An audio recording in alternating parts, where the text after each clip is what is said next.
अच्छे होंगे। तो आज कुछ बात करने वाला है खास। मौसम ही भी बहुत तगड़ा किया हुआ है और ट्रैक्टर में पीलापन कैसे हटाएं। ट्रैक्टर में पीलापन हटाने के लिए मैंने एक चीज़ का आविष्कार किया है जो बहुत ही नॉर्मल चीज़ है, कहीं पे भी आप लोग को 40-50 रुपये में मिल जाएगी। और देखिए हम लोग पीलापन आज कैसे हटाते हैं ट्रैक्टर में, और आप लोग वीडियो में बने रहिए।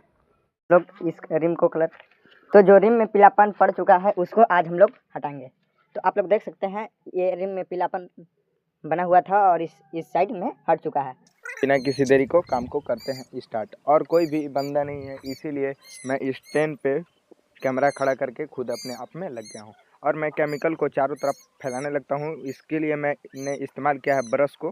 ब्रश से मैं जल्दी जल्दी एकदम केमिकल को लगा दे रहा हूँ और इसके बाद फटाक से केमिकल छूट जाएगा। हमारा वर्क हो चुका है और आप लोग को कैसा लग रहा है आप लोग देखिए और कमेंट में ज़रूर बताइएगा कैसा लग रहा है आप लोग को।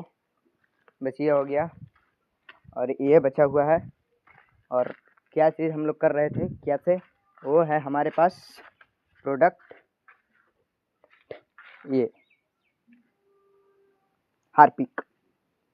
आप लोग लीजिए इसको और मेहनत से काम कीजिए।